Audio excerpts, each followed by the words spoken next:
our favorite piece of junk.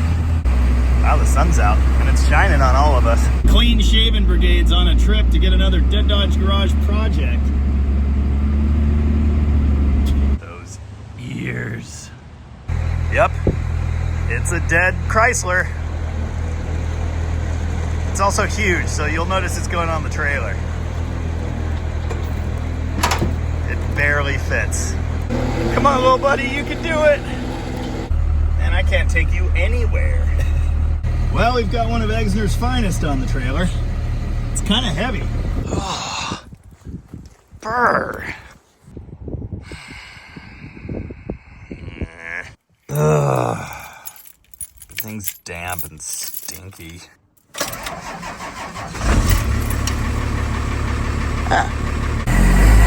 real hard not to hit my car with my other car. Hi, I'm Jamie. This is Dead Dodge Garage, and this is a 1959 Chrysler Windsor. Or most of one, anyway. It must have been almost a year ago now that I saw this thing sitting in front of a local junkyard on the side of the highway on the way to Westport, Washington. It was sitting perpendicular to the road. Parallel. Come on, man. So this side was all I could see. I could tell it was something interesting, judging by the fins, but I could also tell it was the wrong kind of interesting based on the horrible primer job and the wheels. So I decided I probably shouldn't stop and take a closer look. I saw it at that junkyard many times, but eventually it did disappear. And that was absolutely fine because, as you know, if you watch my videos and have half a clue what things look like around here, the last thing on earth I need is another project car. Especially one that looks like this. But believe it or not, I've got a bit of a reputation around here, and things like this always just kind of work their way back to me. And that's what happened with this thing. It is kind of a funny story, though. I was out on a service call fixing a starter for an old customer of mine at their house. I was driving the ramp truck that day, so it was parked on the side of the road across the street from their place. As I was cleaning up and getting ready to leave, a gentleman drove by. He stopped, saw the ramp truck, turned around, and asked if I was who he thought I was. He let me know he watches my videos and told me he had recently purchased a 1959 Chrysler. I asked if it was primer gray with some mag wheels on it and came from said junkyard. It was. He asked if I could come look at it for him because he was having some interesting problems with the engine. We'll get to that in a minute, though. He really wanted to fix this car and get it back on the road, and he wanted my help with that, which I was willing to give. Unfortunately, he really needed to get himself a truck for doing some work, and so this thing had to be rehomed. So yeah, I kind of had to buy it. And here we are, like a month later with it still on the car trailer. Ooh, antenna mount. Now, if you aren't familiar, this 1959 model hails from the forward look era at Chrysler. With styling chief Virgil Exner at the helm, these things were supposed to look very futuristic and unique compared to their competitors. The forward look kicked off with a full-line refresh in 1955, and as the 50s wore on, things got more and more outlandish. Exner was big on weird, funky lines, mismatched styling from front to back, even asymmetrical designs. Of course, fins were big across all American makes in the late 1950s. Compared to some, the fins on the 59 Chrysler are understated and simplistic, with a simple straight line. On some Cadillac models around the same time, say in 1958, it's a straight line with a little whoopty at the back. The 57, 58, 59, and I think even 60 Plymouths are very similar to that. They have a weird kink in the fin, and I've never been a fan of that. Comparatively, this thing looks pretty good to me. But it's an Exner design, so it has to be weird somewhere. The front of this 59 in particular is a little, I want to say, off-putting. The grille wraps around under the lights. Those turn signals look like they were just thrown on there. The Chrysler lettering really doesn't seem to fit where they put it. The bumper looks strange. It has like double eyebrows. The headlights have eyebrows. Everything has eyebrows. The 59 Chrysler 300E looks pretty good by comparison, but it's also somewhat strange with a frowny face grille and a bumper that's shaped around it, and the hoods on those headlights are like pointed in the middle. I think I'd prefer that to this. Now, the general look certainly isn't helped by the fact that there is gray primer on everything. It's just stupid. I hope to clean a bunch of that off, but I'm getting ahead of myself. The Windsor is supposed to have one piece of side trim. There might be rockers too, but in the middle of the body, it's like this weird S-shaped spear thing. Yeah, I like it without that. It's kind of got the slab-sided thing going on. I think it's pretty attractive. Or it would be if it wasn't shot full of holes and made out of Bondo. The back bumper design is also strange because, of course it is. It's like double stacked, and then there's a trim panel inside it. And then the panel above it is also weird. Virgil Exner. Obviously we're missing an important trim piece here, and it's highly unlikely I'll ever find one. I actually like the taillight design. Don't like the cobwebs or the primer. So the front of the car is kind of goofy, and the back of the car is kind of goofy. But here in the middle, the greenhouse is actually pretty attractive. I like the simple hardtop roof, the wraparound windshield with the gigantic chunks of chrome around it, the wraparound back window. I don't know why all the glass is tinted. I'm assuming that was an option. That was common on later air conditioning cars. I just don't know on this thing. My friend Josh is like an encyclopedia of local classic cars. And when I told him that I got a crappy 1959 Chrysler, he asked if it was the one that used to be covered in AstroTurf. I found that an interesting thought and asked him to elaborate. Apparently, a local owned this car for many, many years and did all the interesting work you see here. But at one point, it was covered in AstroTurf for a parade. He actually had a picture of it from some years back as well. It wasn't covered in as much primer and Bondo, but it still looked pretty bad. Now, the camera has a habit of making things appear a lot better than they are, so I need to make sure you understand. This thing is a piece of garbage. If ever there was a car that the term Bondo buggy applied to, it's this. I mean, the entire bottom of the car basically is sculpted out of Bondo. The sides are all skimmed in Bondo. There's Bondo everywhere. Also holes. So many holes.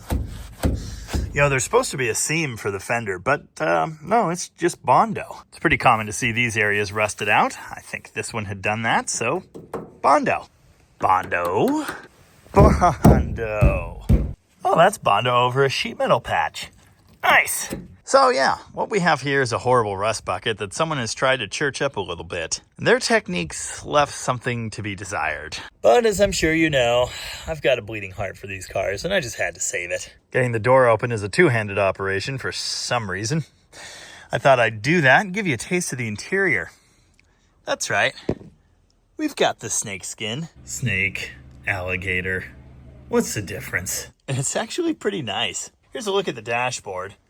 Now, my friend Nick used to have a 58 Imperial, which I really wanted, and I believe it had the same basic dash with those two giant round pods. That's a pretty cool piece, and I happen to know at least some of these gauges work. I also happen to know that the 59 dash looks like a really weird face if you stare at it long enough, so don't. Also, there are two versions of the 59 Imperial dash, and they are both different from the Windsor, so forget everything I said. Of course, we've got a push-button transmission. Those were used across the board in automatic Chrysler products through 1964. The rear view mirror is mounted on the dashboard, and the speaker and vent grille is a crazy looking piece. I do see at least a bit of floor panel in here, so that's the good news. The other good news is 59s are actually still full frame cars. So although the body is a rusty pile, we do have at least a hope of having some structural rigidity. Of course, I say that, and then I immediately find a hole rusted through the frame. I suppose it's high time we open the hood. There's actually something pretty special under there. If you know these cars really well, then you'll have probably already shouted out what it is. Opened easier than I expected. It's a 383, but not just any 383. This is the 2-year-only 383 RB engine. Its official marketing name, the Golden Lion. Now, if it wasn't already obvious, this car has lived a very interesting life, and I don't have any history on the engine or anything else. So it's hard to say why the Golden Lion emblems are missing off of the valve covers and why they appear to no longer be gold. I do know that Golden Lion is pretty much the coolest name for an engine I've ever heard. And I know that this one's kind of broken. AstroTurf. When the gentleman I bought the car from got it from the junkyard, he was told that it had been running. It wasn't currently running, but it had been. Of course, every car ever sold was running at some point, so that doesn't really tell us much. But he took it home and poured some fuel down the carburetor, put in a fresh battery, hit the key, and, well, it started. And it made god-awful noises when it did it. It sounded like a rod knock or something equally horrible. So he drained the oil and he pulled the oil pan to inspect the bottom end of the engine.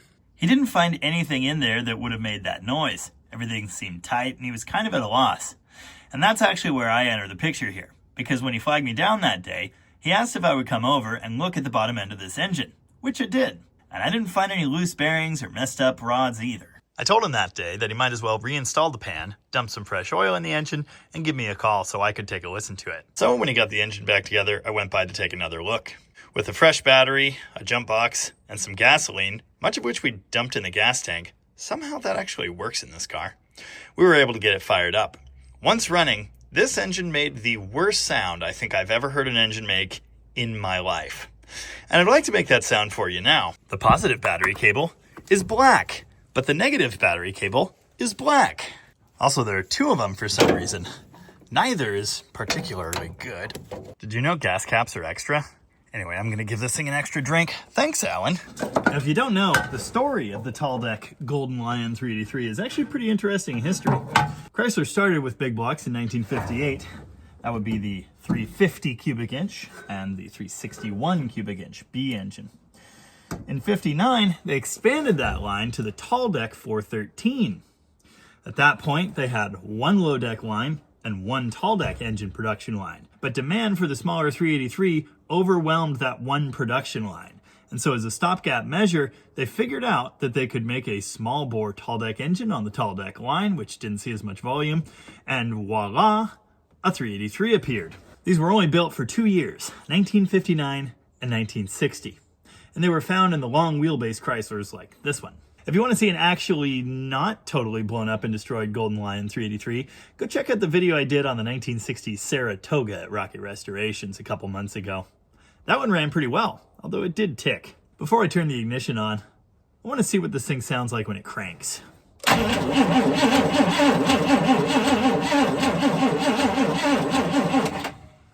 There's one obviously weak cylinder, but it doesn't actually sound that bad.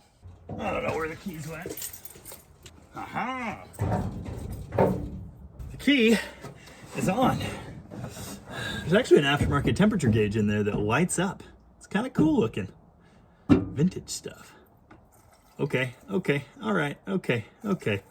That's a lot of gas. I think it's only been 3 months since this ran last. I don't know. Anyway, cover your good ear.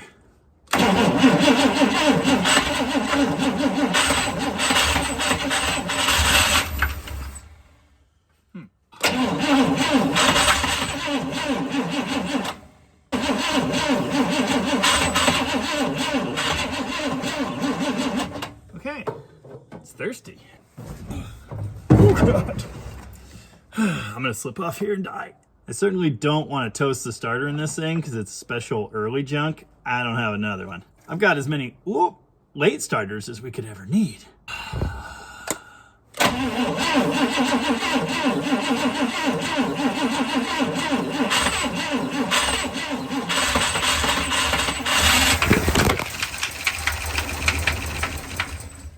You know, where did you even go? And it's getting dark. Well, these hoods are really narrow and goofy, and this barely works. Giant vacuum leaks aren't conducive to idling, so I did fix one here. Speaking of vacuum leaks, I haven't mentioned this yet. It's the early type vacuum brake booster. They're crazy. And as you can see, they're mounted in the most inconvenient place possible, directly above the master cylinder. So if you want to put fluid in the brakes, it's pretty much impossible. Also, there's a giant vacuum reservoir over here, which is really interesting. Anyway, key's still on. Hopefully the points aren't burned up already. That's weird. It only sometimes sounded horrible. I really need to invest in some of those gas squirt bottle things at some point. Anyway, primed it again. A lot.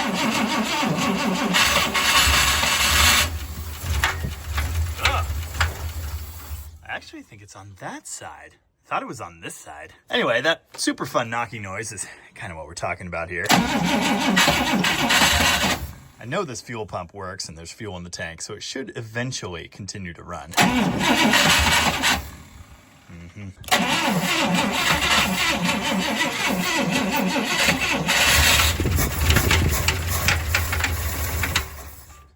Well, it's not cooperating. Incidentally, according to the thermal thingy, it's cylinder number 7 that's totally cold. All the rest at least have some heat in them, even from just that quick fire off. Okay, I kind of sort of got a little bit of gas in the bowls. Let's see if that does something. Yep. Wow.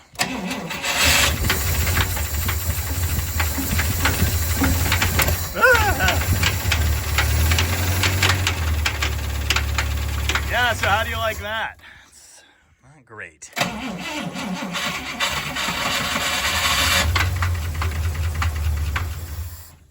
I actually had this thing idling last time, and it was pretty terrible and consistently cacophonous. It doesn't want to do that right now. I'd probably have to dump a bunch more gas in the tank, and I'm just not willing to do that. The long and the short of it is, this 383 tall deck engine is junk. I'd really like to know specifically what's wrong in there. And I have a guess. I think it's probably a broken piston. That's not something I've seen very often, but the only other time I did see it was in a 361 of a similar age. I know the rod is tight on the crankshaft. I checked it myself. I know that's not a valve train noise. It's certainly in the bottom end. Now here's the problem with that. Recall the 383 tall deck is a 2-year engine. Believe it or not, there aren't many people out there rebuilding these things, so parts are kind of hard to get. Externally, the 383 Golden Lion is exactly the same as a 413 or a 440 like this one. But inside, with that smaller bore size, rebuild parts, namely pistons and rings, are going to be hard to come by because they're so special and so little in demand. The more common short deck 383 that was in use from 1959 until 1971, as used in my 68 Charger here, is much more common, and parts for those are readily available. But understand, in case you're thinking that we could use short deck 383 pistons, no. The bore size in the 383 tall deck is much smaller. Because it uses the same long stroke as the 440, it has to be to reach that 383 cubic inch size. And it's not like I can just find 383 tall deck parts lying around. I actually did find a whole engine, but more on that later. So, while I'm always hesitant to throw things like this away, it's really not practical, feasible, or maybe even possible to rebuild this 383 tall deck without spending a ton of money on custom parts. And I'm not willing to do that. Now, I hear what you're thinking. You're thinking, Jamie, why don't you just throw a 440 in there? They're practically the same. I had the same thought, but there's a problem with that, and it's actually the crankshaft. If, like me, you've spent a lot of quality time removing transmissions from classic Chrysler products, then you know that in the 60s, at least the later 60s, and the 70s, they used a torque converter that looked a lot like this, a flex plate in the middle that was bolted to the torque converter with 4 bolts, and then bolted to the crank with 6 bolts this way. Those flex plates look like this, and because I'm a hoarder, I have a ton of them. Unfortunately, the early automatics, as were used in cars like this, and in fact in production up until 1962, don't have a flex plate at all. The torque converter is bolted directly to the crankshaft with bolts that come into it through the crankshaft. So for that reason, the flange on the crank is extended, and the holes are not threaded like the later ones. There are also 8 of them. That means any of your typical big blocks produced from 1962 through 1978 are not going to fit with this transmission. At least not without fitting an earlier style crankshaft, and that is just way too much work. There are 2 possible solutions to this. Well, 3, but again, I'm ruling out changing the crank in a 440. Option 1, you install a complete later engine and transmission assembly. The problem with this is you can no longer use the push buttons. So you also need to either swap in like a later column with a shifter or put a floor shifter in your 59 Chrysler Windsor, which frankly I'm not excited to do. You also have to change the driveline because these use a slip yoke and these earlier ones have a ball and trunnion type setup. So there's a flat flange on the back of the transmission this just doesn't have. I don't know if the mounts are the same or not. I do know that this later transmission has a speedometer drive that's not compatible with the 59. Or option 2, you go find a period B or RB engine. This could be a 350, a 361, a 383, or a 413 produced from 1958 until 1961. Any of those engines will have the same extended flange on the crankshaft, and they'll connect directly to this old school transmission. I'm not 100% sure this transmission's worth using. The fluid's not the worst I've ever seen. It's probably okay. Probably. Don't go down there. Did I say there are 3 options? There are actually 4. Well, and really, you can put a small block Chevy or a Cummins in it, so there are a lot of possibilities, but I mean like factory assembly sort of things. So the other option would be you get a push-button transmission to go behind your newer engine that comes from a 62, 63, or a 64 car. Now, I just showed you a late motorhome 440 with a truck or car style 727 bolted onto the back under a cornet trunk lid and sitting outside of the shop, where it's been for like a year. I had every intention of putting this into the 59. In fact, I was going to sell it to the previous owner to do exactly that. However, at this point, I think I'd really prefer to try and find another 383 tall deck engine if I can. And somehow I did. It's currently cold and dark and also almost live stream time, so we'll get back to this later. I'll get it off of the trailer, finally. We'll take a look at some of the more interesting points on the car you haven't seen yet. There's some really neat ones in the trunk. And then we'll talk about the plans for the engine. Ground goes crunch. Don't like it. It's the next day, and everything's frozen. I was not made for this. Oh yeah, when I showed this thing before, I got a bunch of comments about the Stereon wheels. Well, it's Stereon wheel 1, singular. I actually used to have a set of 4 of these on my 73 Dart. There's also one ZJ Grand Cherokee wheel, which is kind of nice. I don't think these fit on the front because of the hub in the center. And then we've got 2 of the American Racing mags. I actually really like these wheels. It's pretty similar to what I put on my XJ Cherokee. Got the tires up, trying to unstrap this thing, but my straps are like frozen solid. That's not good. Okay. Loading this thing was interesting. The winch on the trailer is finally dead and won't do anything. I do have a winch on the back of the ramp truck, of course, so that's what I used to load it. Now I need to use that to power this thing down the ramp because it has no brakes of any kind, and even if it did, I'm kind of by myself here. To run the winch, I kind of need the truck running. Sure, that'll go well at 31 degrees with no grid heaters, but let's find out. Yeah, try not to rip the gaskets out of it. The coldest of starts. Yeah, Cummins is just gonna go. Nice. Ow! Have I mentioned that these are not small cars? Yes, kind of. Almost. Yeah, it's way cooler looking on the ground. So sinister. Also humongous, and now right in the way of many things. As I suspected, there's 0 brakes. Pedal does nothing. Pull handle for the parking brake on the driveline does nothing. Wood block it is, I guess. Well, it stays later. And I suppose now that this thing's on the ground, we can go over a few more of the fine details and get a good look at what we've really got to work with here. I don't know if you've noticed this yet or not, but the driver's door does not fit right. It's almost like it's kicked at an angle that way. It seems like it's that way from the fender. So is the whole body just sitting wrong on the frame, or the body mount's gone? I don't know, but something's very wrong here. Trunk lid doesn't close. It sits crooked like this. I think that hinge is off the pivot or something. And through the gap, I can kind of see the ground. Not a hinge pivot issue. The entire trunk lid is garbage. There's a bunch of garbage in the trunk, including the trunk itself. Now it's very obvious that this trunk rusted out decades ago, and someone has kind of scabbed it back together with sheet metal. Maybe a couple times. Certainly pay no attention to this horrible wiring. Someone left me a bunch of random tools, but they are rusted beyond recognition. This door doesn't fit great either. But at least the windows kind of touch each other. Oh, right, it was in the trunk, and I was about to show you this. Why are the leaf springs through the replacement trunk floor? I kind of thought the shackles had just been broken or left off or something, but I think they were actually cut.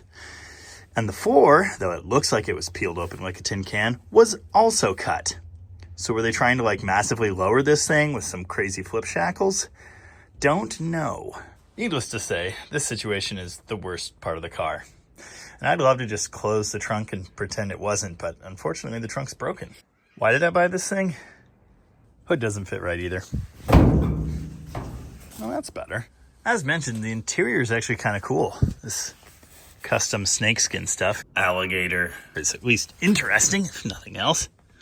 I think this is an original seat. If this car had a party piece at all, this would be it. Okay, this is cool. I like this finish as well. This, I'm sure, would have been upholstered. That was ripped off forever ago. And someone wire wheeled this panel, but then never repainted it, so it's pretty ugly. Somehow the headliner's still here. It is terrible, though. This actually looks a whole lot like what's in our 66 Coronet station wagon, although in that car it's like a fiberboard in between these runners, and this is a more normal headliner material, I guess. Oh good, it's got USB ports. There's also moss. Why is this door so tight? The door check is not connected at all. Oh wow, factory rear defrost. There's a trunk light too, although it's seen some stuff. Someone asked me recently to show how to retension these trunk rods. Well, I can't do that today, but I can show you how to wing them off of here so the trunk lid will slam shut on your head. Hey, don't do this ever. Nobody died. Okay, the funny part is I was just trying to loosen that one that's hooked to this hinge over here, which has no trunk left around it, but the other one popped out, and that one's still halfway anchored. It makes no sense. Woo! It's just a shame. This thing is way beyond any hopes of, like, actual restoration. Hey, all you need to fix it would be an entire separate car, and then you just fix that one. Somehow the steering column is in upside down, and the turn signal stock is over here. That makes no sense. Might be a little bit of play in the steering. The remote mirror control is on the dash. It's mounted upside down, but it does work. The ignition is also in upside down. That circle is supposed to be at the bottom, and the teeth are supposed to point up. I guess whoever assembled this car just liked making things upside down. Push buttons actually move. It doesn't necessarily mean the transmission would work, but it is pretty cool. Apparently the glove box is locked and has been for many moons. Someone tried to pick this thing with no luck. I could pry it open, but I don't wanna. There's a convenience light there. You know, these were nicely equipped cars. I thought I was like hearing a chicken, but it's actually just the suspension of this car creaking. Why? All right, that's it. I need help. Yes, the mental kind, but also counsel on this nightmare. Ducks? Ducks. Tell you what I had in mind. Semi-flat black, cleaned overspray, fresh running big block under the hood, noise and tire smoke, and matching wheels. That would be good. Never in a billion years would I try to fix any of that stuff. No interest in that. It's not me. It's not going to happen. But I think some rattle cans, an engine swap, and a good bit of elbow grease could seriously improve this thing. And it would be very cool. When's the last time you saw a giant finned Exner car going down the road? Yeah, me neither. So I feel strongly inclined to try and save this thing and not haul it right back to the junkyard it came from, although that would be the wiser move.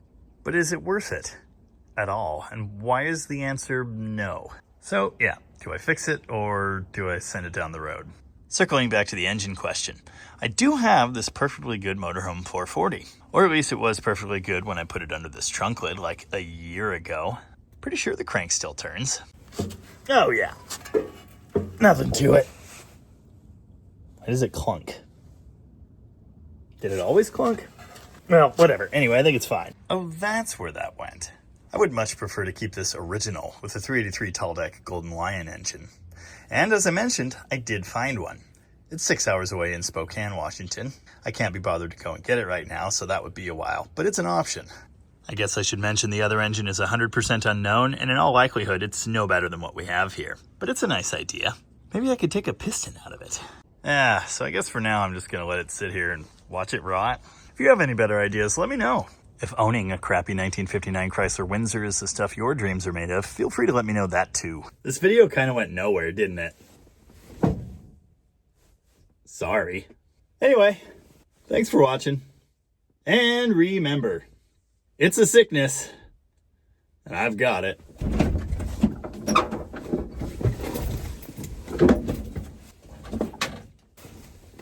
Anybody thirsty?